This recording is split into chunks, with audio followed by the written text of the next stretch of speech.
¿Qué tal, Charlies? ¿Cómo estáis? Espero que sanas y sanos en vuestras casas. Soy Harry Callahan y os voy a hablar hoy de una serie de televisión que me ha dejado con el culo torcido, perdón por la expresión, pero ha sido así.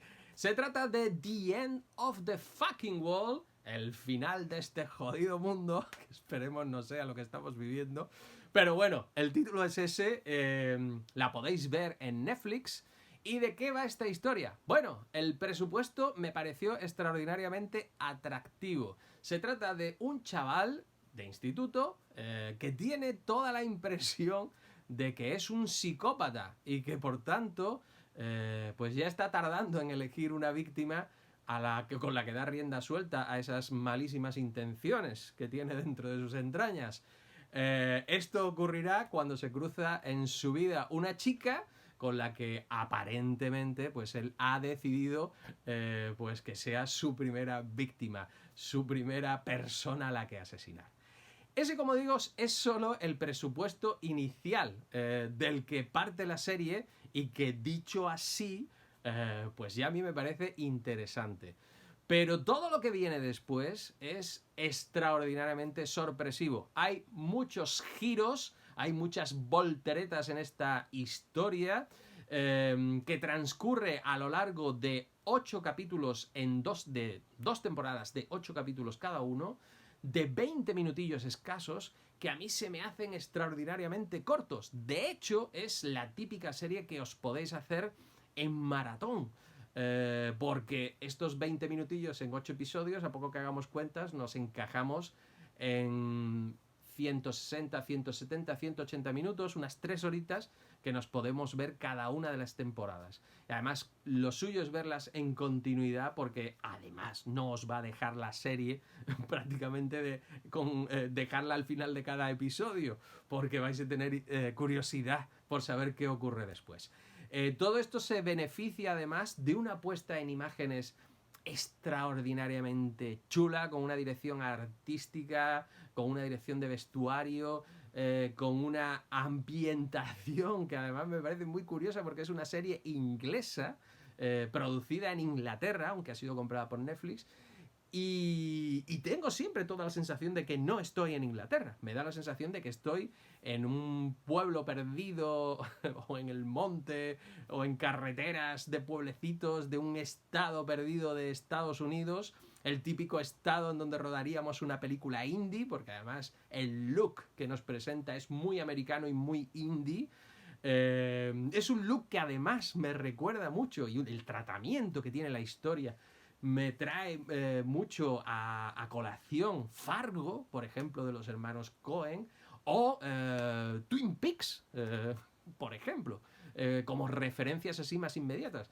De hecho, la potencia visual de las imágenes, unido a una selección musical también de temas muy indies, muy americanos, muy countries, muy, como digo, muy bluegrass, muy también de clásicos del doo-wop, de las gramolas, da todo eso una envoltura pues bastante guay. De hecho, incluso la composición original para las series, si la buscáis el disco por ahí en Spotify o lo que sea, pues contribuye a todo esto que os estoy comentando, con guitarras, es música acústica, con solistas de voces profundas, y todo eso pues da un envoltorio pues fantástico, como os decía, muy indie, muy Twin Peaks, muy Fargo, muy de estar perdidos en eso, en un estado de estos en donde las cosas son, nunca pasa nada en Estados Unidos, ¿no? De estos de los rednecks y todas esas cosas. Bueno, pues todo eso, toda esa suma de factores, eso a la duración que tienen los episodios y a la fuerza que tiene toda la música y toda la imagen, nos hace que se nos pasen pues así de rápido.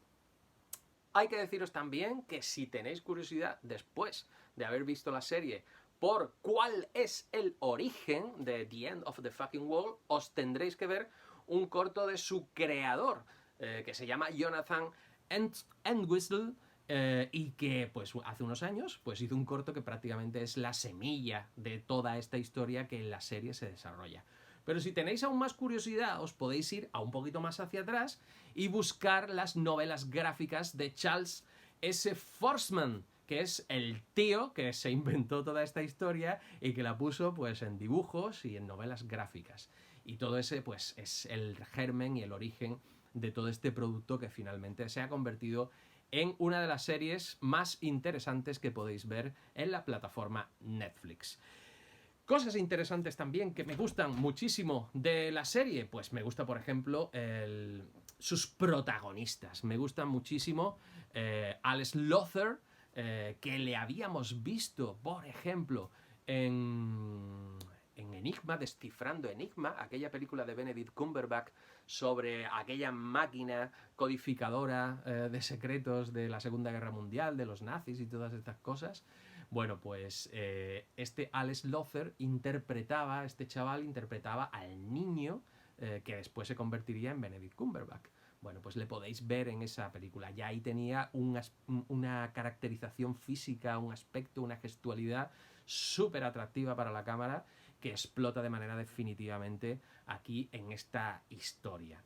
Junto a él está Jessica Barden, que me parece también un descubrimiento. A esta chica no la había visto en ninguna parte anteriormente y me parece que la composición que hace de su personaje es extraordinario, con ese punto pues borde, ese punto de estar fuera de sitio, ese punto de no saber qué cojones pasa o qué voy a hacer ahora con mi vida. Bueno, pues todo eso, que es un poco lo que le pasa a los personajes, a ambos dos, porque es una historia que, con independencia del presupuesto que os he contado antes, va sobre gente que está rota, gente que está fuera de lugar, gente que se enfrenta a la vida y que la vida en cierta manera le supera, porque en este caso se han visto obligados a hacer la transición de la juventud a la madurez de una manera violenta, de golpe, brutal. La violencia es importante en la serie, el tratamiento que se hace de esa violencia y la huella que nos deja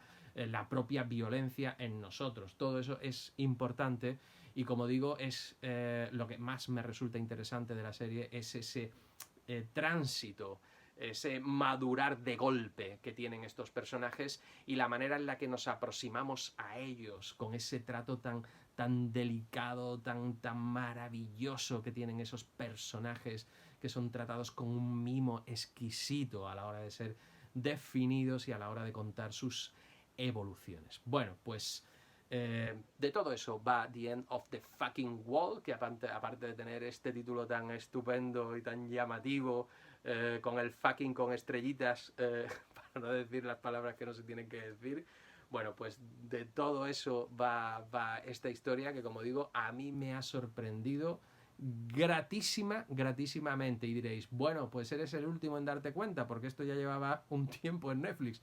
Es verdad, pero ha sido ahora, con el confinamiento este forzoso, que me ha obligado pues a tener más tiempo de ocio y más capacidad de rescatar cosas que se van quedando por ahí y que nunca debieron haberse quedado por ahí. Bueno, pues esto es The End of the Fucking Wall, la recomendación que os hago en esta ocasión de una serie que, como siempre, podéis ver en plataformas y la tenéis muy accesible, en este caso en Netflix. Y esto es todo lo que os quería contar por el día de hoy. Así que, como siempre os digo, que tengáis buenas series en casa.